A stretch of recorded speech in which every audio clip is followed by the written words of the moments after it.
So all you have to do to persuade someone is do two simple things. One, you have to identify, and ideally the first step you're going to do is you're going to identify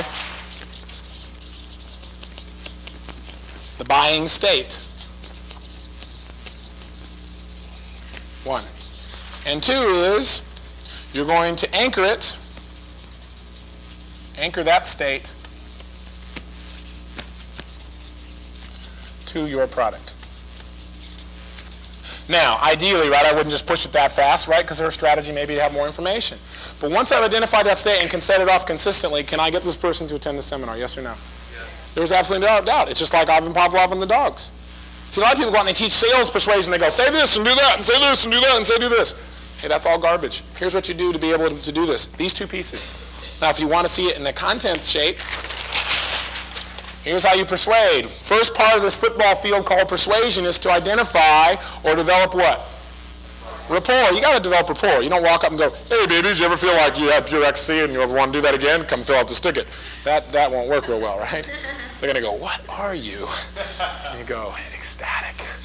Now, I don't know. That'll get their attention. I don't know if it'll have the effect you want. The point is you got to have rapport. How many of you can develop rapport by matching and mirroring tonality, breathing patterns, gestures, eye movements, anything? Raise your hand. Aha, so we got the first part down. Rapport, simple. You want people here to say, me too. Me too, not so what? Right? If you go around and you say, hey, this is the most incredible thing. It's like when I did it. It's like I met God right in the center of the coals, and like I just wanted to just like, you know, feel like I was going on my surfboard down this incredible wave in Maui, and what are they going to be saying? So what? Because is that what they would do? No, so do you want to tell them all about your experience until you first find out what their experience would be? So you need to find out what their needs are. First thing you got to do is rapport, me too. You got to be like them. See, then when you start to share something, they're going to go, God, if she really had that experience, then, hey, I probably would have the same kind of experience. Here's the problem in most persuasion. Person goes out and they're all like this. Hey, this is really great. Hey, you got to go with this thing. It's so fabulous, right? And the other person's in kinesthetic. Right? And they can't figure out why the guy won't go. And the guy goes, oh, well, maybe next time, Mary. Is that going to be, are you going to be effective in your persuasion there? No way, because you blew it right up front. You're not putting them in a state. Before you can put them in a state, one first thing you need to do is have rapport. So when you're talking to that person, you don't want to be over-grading and come by and kick them in the face and go, God, it's such a fabulous seminar. I mean, you can do anything you want in it. That doesn't work. What you've got to be able to do is enter their world. And in entering their world, say, you know, if there's anything at all you could have in your life right now, what would that be? The person goes, I don't know. If you did know, what would it be? Oh, God, if I could just feel like, you know, my relationship with my wife could work, you know. People will tell you that kind of stuff when you have rapport, won't they? How many people have discovered that? They'll tell you stuff they won't tell anybody else. I was in Jerry West's office the other day. I was real excited. He's my hero, a basketball player, some of you know, probably the greatest guard that ever played. And I got to spend 2 hours with him. And Rick Green was with me, and we were both kind of laughing and looking at each other back and forth because he kept saying, God, I never heard anybody tell anybody this stuff. But, you know, and he'd tell us more stuff. Why did he do that? Because we had rapport, right? We had total rapport. My point is, you say something like that, and someone say, well, you know, I don't know. I just wish that my self-image would change. See, once they tell you those things, what have you identified? Their needs. Now, do you have enough information, you know, general idea about how these seminar principles like anchoring and rapport and knowing what you want and turning resistance into assistance and love strategies, do you have enough information there to affect just about anything any human being wants? You better believe it. So all you got to do is find out what that is and then find out, well, what would it be like if that relationship totally did work? Well, it'd be fabulous. I mean, would it be really fabulous? They go, yeah. Or you can give them a certain look. You don't have to make the sound, right? As long as you duplicate it exactly. Or if you're friends, right, and you're sitting next to you, would it really be fabulous? You know, if you're sitting next to them, you don't have to reach across the room and slap them. You just touch them, right?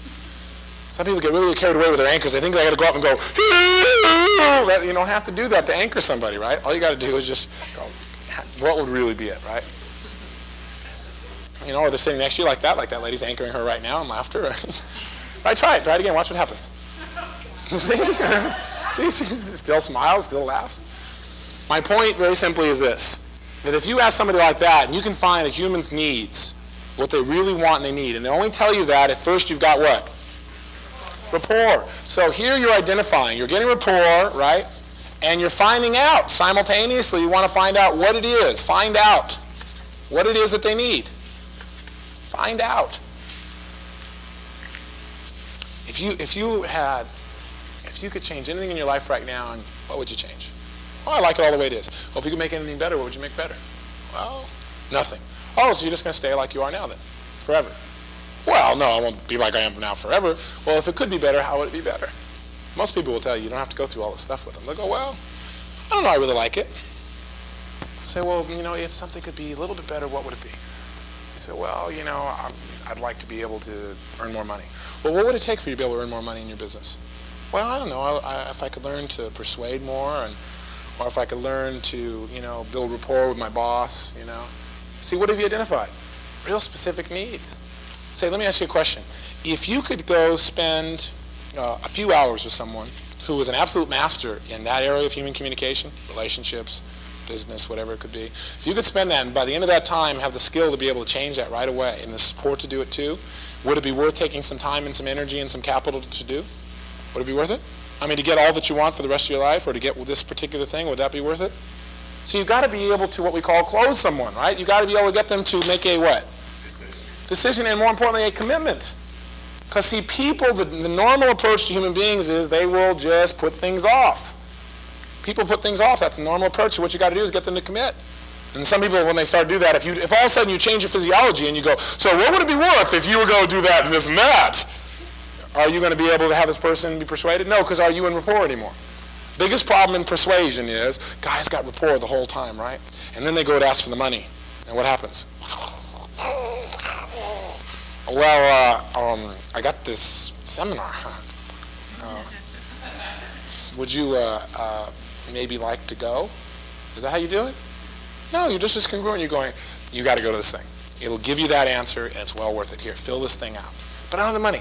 Put on a mass charge or a Visa. Whatever it takes, you got to go. Right? You go, but. You just go, what do you mean? Bottom line is, what you've got to do is you got to go to this thing. Do you want to continue to live this way with this thing happening in your life? Well, no. Do you want to change it? Yes. And you got to go. Here, write a check. Don't mouth it too high. Whatever it takes. See, congruency will do it. If you have that congruency and if you filled their needs, you'll do it. But you got to have rapport and you got to find out what they need. The next piece here is, in this persuasion piece, is sometimes you got to give people a certain amount of logic and reason. But notice if this was a football field, 40 yards of the football field is identification rapport. Getting rapport, so they're saying, me too, not so what. Finding out what their needs are and having them like you personally and think you're like them. That way when you say it's worth it, will they believe you? Yes. But if you're in a different kind of person, will they believe you? No, they're going to go, well, they liked it because they're different.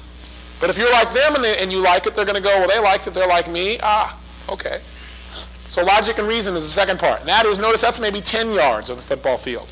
10 yards meaning that you're just going to give them a few details. It's $125. Well worth every piece. It'll be at this place. Get a pencil. Write this down. Write down so-and-so address, da-da-da-da. Do you ask him, do you want to go? No, of course you don't want to ask him that. You assume the sale. If you found somebody's needs and you fill it, do you have the right to assume the sale?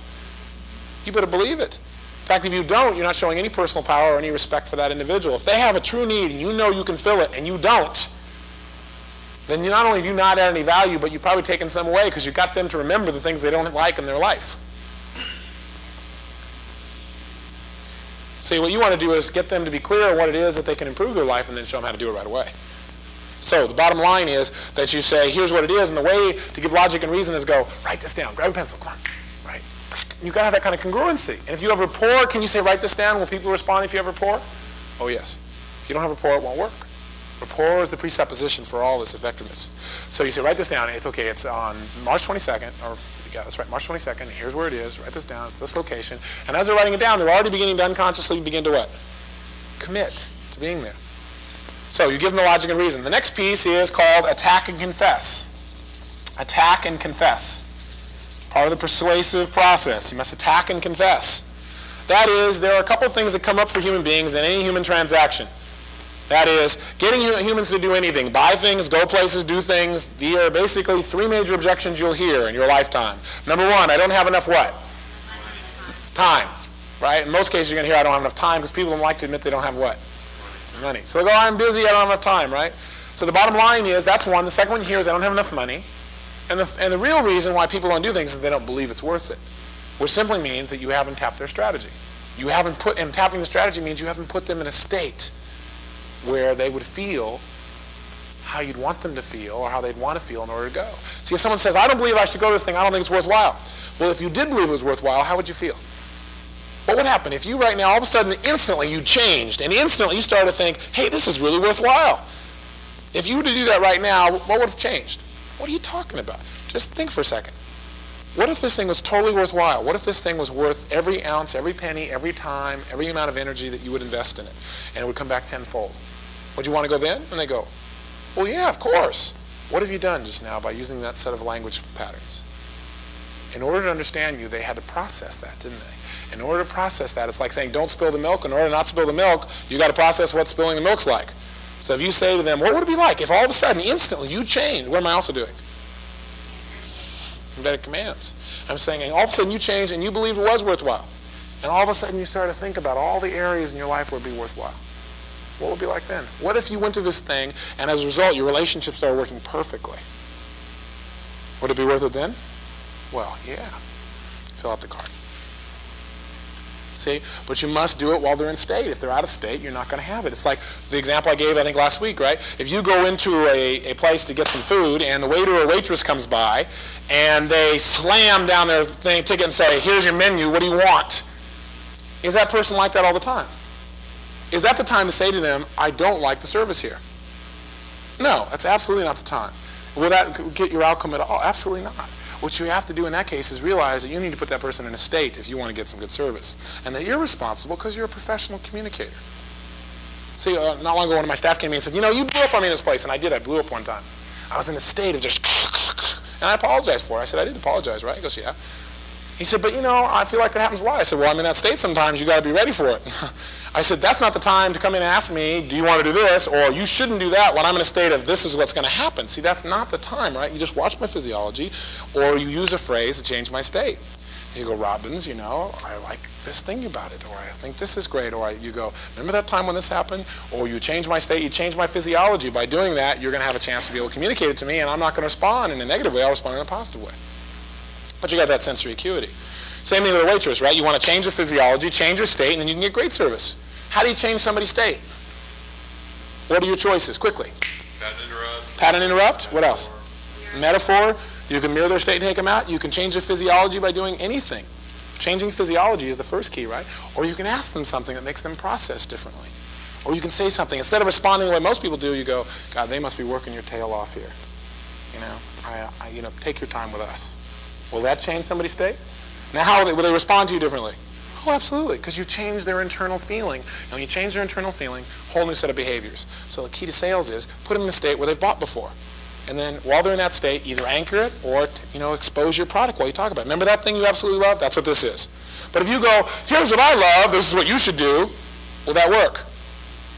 No. You've got to make sure it's something they want, they need, some other time when they knew it was right. Remember a time when you made a decision you knew was absolutely right? Remember a specific time?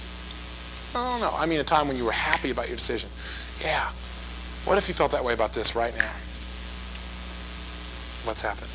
You've attached those. You've at least got them to start connecting it. Say, that's how you're going to feel. Once again, your congruency and your willingness to understand that no does not mean no. It just means I need more information. It means you have not put me in state. No is a different state than yes, isn't it? So all you have to do is put somebody in a yes state. That's persuasion. Put them in a yes state. Put them in a behavior, an internal feeling where they want to say yes. And then ask them to do something you want them to do, and they'll respond that way. I'll answer your question in a minute. Okay? So, attack and confess means you know you're going to hear money and time. Right? You know you're going to hear those if they're going to object at all. So the key here is not to allow them to happen, but to take care of them up front. The way to do that is you say, you know what? Before I tell you any more about this, I want to say something. I don't know if this is something you've ever experienced with other people, but I've got this thing I know is valuable. Like you just told me, you want to make your relationships better, don't you? And what am I getting from her? Commitment that she does want to make her relationship better. So you want to do that piece, and I know you're committed. Not everybody's committed. Some people tell me after I do all that stuff and I show them exactly how they can make their relationship work. Can you believe this? Some people tell me, well, I don't have time to go. Can you believe that? Somebody said, I don't have time to go to something that can absolutely change my relationships, make it work. Some people operate that way. Can you believe that? She goes, no, I can't believe that. What's her chance? And by the way, I stopped. I said, can you believe that? Somebody's entire relationship, the most important thing in their life, and they go, they don't have time for it. Can you believe something like that? Somebody would do that? Can she ever come back and go, oh, by the way, I don't have time to go? She could, but will she? No, she'd have to take everything that she believes in, her own self-image in every way, and there's no way. So, the one other one I hear is, I don't have enough money. And you and I both know that if something is important enough, some way we can borrow, beg, do whatever it takes, manage something here and not pay something there. I know I've done that. You've done that before, haven't you? Yeah. The same thing has to be done here for people. Some people say, well, I don't have enough money to fix my relationship so that it works the way I want. Anyway, I know that's not you. So those are things I was just saying about, I want you to think about people you know, and then if money or time is an objection, then what I want you to do, Mary, is I want you to help me to get them to come with you to the seminar, because I know you'd like to share this with your friends, because she already said that was important, didn't she? So what you and I got to do is figure out how to make sure they overcome these fears and stuff. Can you help me to do that? Now what have I got her to do? Now she's agreeing, right, that what she's going to do is help me to get other people to come to the seminar with her, which means she's already what? Going. Okay? It's like getting a train on a track. You go, yes, yes, yes, yes, yes, yes, right? If you get somebody going, yes, yes, yes, all the way through, then all of a sudden this train is going 100 miles an hour one way, then all of a sudden at the end it's going to go, jump in the middle of the air, turn around and go the other direction?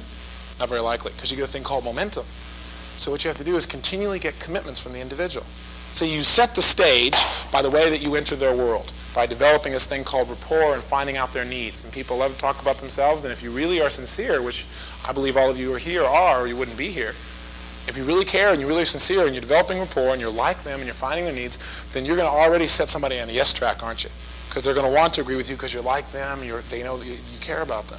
If you then, as you're doing that, and you begin to fill their needs by asking them things, you are committed to this, right? They say, yes, I am committed. You've got to wait till they say yes. You can't go, you're committed to this, right? And then just go somewhere else. You have to, after you set the stage right from the beginning of getting commitments from people, getting rapport and getting commitments. And then through the continuity of your communication, meaning continuously coming back to the value and adding to that.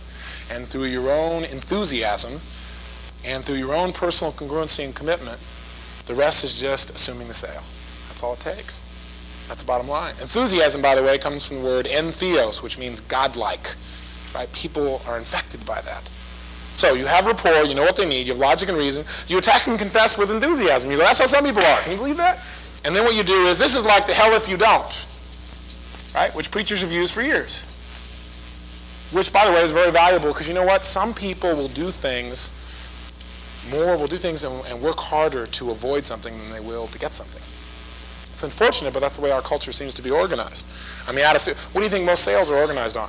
They're not organized on benefit, they're organized on fear. If you talk to Retail Owners Association, you hear those managers, you figure out how they do it. It's fear of loss. Right? That's how it's organized. The last one, though, is called solution. Solution.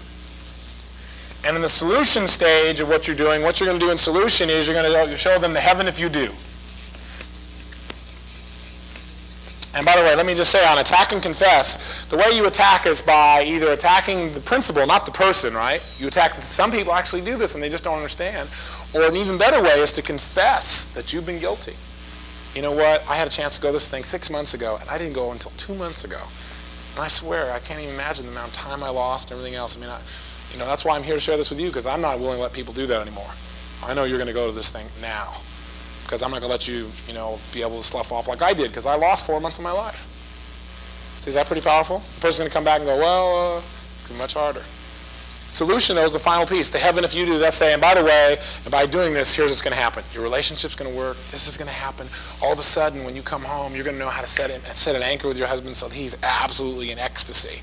Can you imagine the kind of life that you're going to have when every time you come home, and as soon as he hears your voice, he goes, ah. Right? Can you imagine what it'll be like? Because every time he sees your face, it causes him to feel those really powerful internal feelings, those kinds of feelings that you guys had originally when you first met. Imagine what that's going to be like. That's what's going to happen. You're going to have the skill to do that. Okay. And the last second here is the close. And the close simply means, right? Closing just simply means to be able to bring things together. To bring different parts together. That's what closing is. To bring cards together to create a completion. And so what you're going to do is you're going to say, so what I want you to do is fill this thing out, and I'll set it up. And who else do you think would want to come? See, if she starts to answer who else will come, then she's already also, once again, what? Said she's coming. So I'm giving you a bunch of crash stuff here all at one time, but the key here is put somebody in the state where they say yes, put somebody in the state where they want something, and you can put them in state by asking them a time in the past when they wanted something, and keep attaching it to your product. That's all persuasion needs. And if you're clear in defining the person's need or outcome, something that they desire, and you keep pulling that in, it's pretty irresistible if you continually go forward. And if you know that your congruency is that you don't accept the word no, right? Because no just means that you haven't gotten me in state yet. No means I don't have enough information yet. You haven't tapped my strategy effectively, so you need to do it again. As I said last week, the insurance companies did a market research study, and they found that the top salespeople in the United States were people, the top persuaders in the United States were people who got their sales after their 5th no. Meaning people said no 5 different times before they did it. And they weren't hard closers because they had rapport, right? And they just reframed it, redirected it until they found a way. And that's what persuasion is all about. Throughout history, that's what persuasion is all about. John F. Kennedy, when he talked to Khrushchev about sending his missiles over, right? When Khrushchev said no, did he go, well, he said no, I guess I better find somebody else to talk to. He didn't do that, did he? Right? He understood that Khrushchev just didn't fully understand yet the level of congruency which John F. Kennedy was going to provide him with on a continuous basis until finally Khrushchev's internal state, his kinesthetic internal, changed, right? And as a result, so did his behavior. So you need to understand that that's all persuasion is all about, and it goes much higher than creating a ticket sale. It goes to your children, and it goes to your boss, and it goes to yourself as a persuader, as a manager, and anything else.